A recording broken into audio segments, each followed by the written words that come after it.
Did you study degree or BTech in 2024 or 25? Are you looking for a software job? Then join the Code Janin 100 Days course and get a job.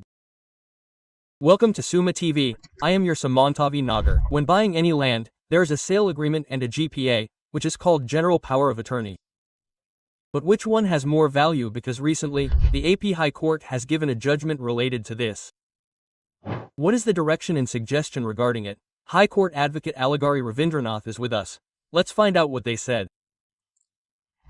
Hello sir. Hi, Nagaraj. When a land is sold, there is a general sale agreement. Some people get a GPA done. Which one has more value? What is the difference between them? How should we observe it? And the AP High Court has also made a small suggestion regarding this.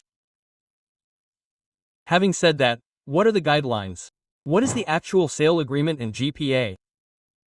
If you first understand the legal meaning of these two words, you will understand the actual difference between these two. For example, a person wants to sell his property. A buyer has arrived. When that buyer arrives, I will sell that property, which is a future promise.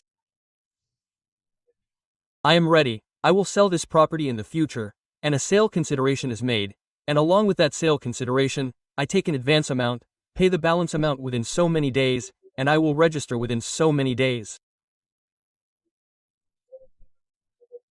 A transaction between the buyer and the buyer is called a sale agreement. It should be remembered that the buyer does not have any ownership rights over the property until the sale agreement is made. Only the original registered owner has rights. It should be remembered that the buyer, i.e. the holder of the agreement, does not have any property ownership over it until the sale agreement is made. Now, number 2 is GPA, General Power of Attorney. Now for an example, an owner transfers some power of attorney, i.e. his officer, regarding the property he is selling in the future.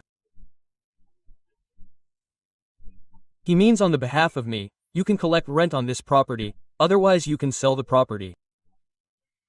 But who is the original owner? The original owner is here. But just by giving GPA, the GPA holder does not get ownership here either. It is important to remember that the property made in the sale agreement is not ownership.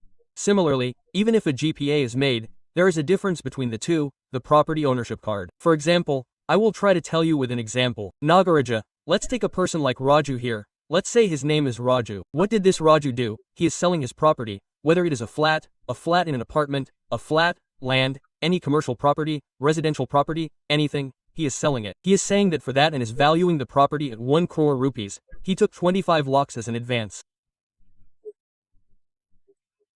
A written agreement stating that the remaining 75 lakhs will be given in a month or two, within a month or 90 days, is called an agreement of sale. That is a sale agreement between the seller and the buyer between the two parties.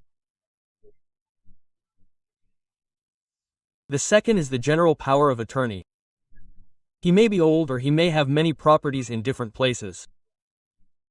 So, I may not be able to go to register each property or I may not be able to take complete care of it. In such a case, this king gives a general power of attorney to a person. You give an agreement and sell it, you take the margin related to it, but he remains the original owner. He is only the GPA holder, and general power of attorney are two terminologies.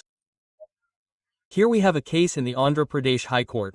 What an owner did regarding a property is that first he got a sale agreement with a person.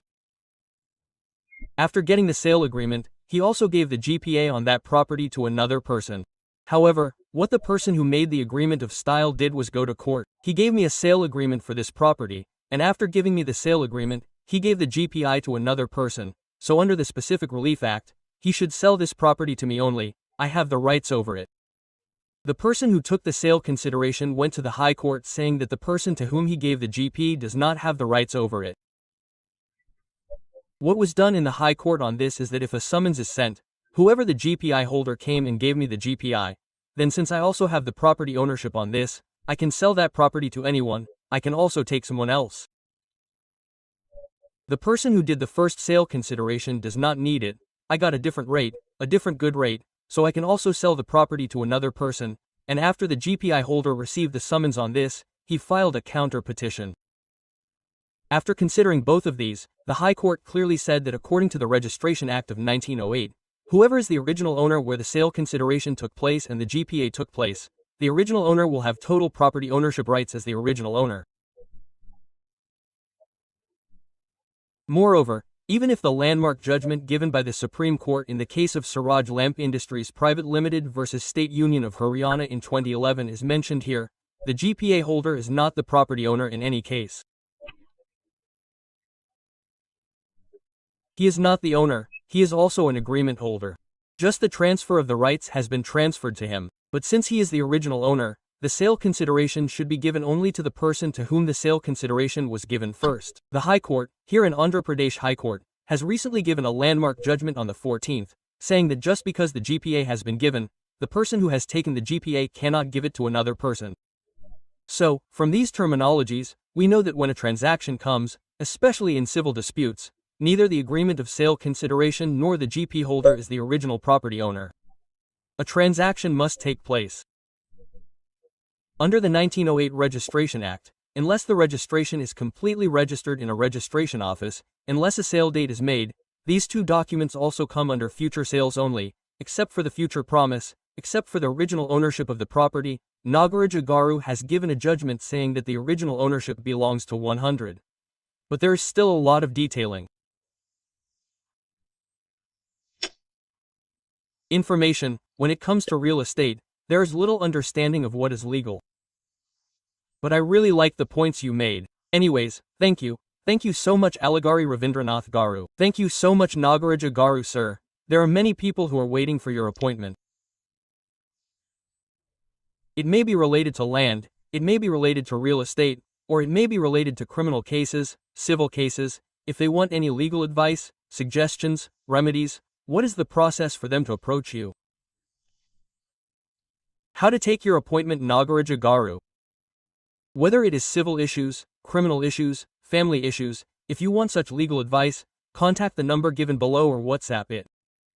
The legal team will definitely approach them and try to provide them with details. Apart from that, if there are any disputes in the court, they will also try to resolve them. Don't forget to contact the number scrolling below, Nagaraja Garu. Thank you very much. Also, Rabindranath Garu, thank you very much. Nagaraja Garu, did you watch the video? Post your opinion on this video in the comment box. Especially if you have any problem, you should move forward legally. And those who think you should move forward boldly, the contact number of Alagari Ravindranath Garu will appear on the screen, High Court Advocate. You can call or message him and book an appointment. And if you have any doubts, post them in the comment box below. Like this video, be sure to share it. Follow our channel for more such videos. Thank you.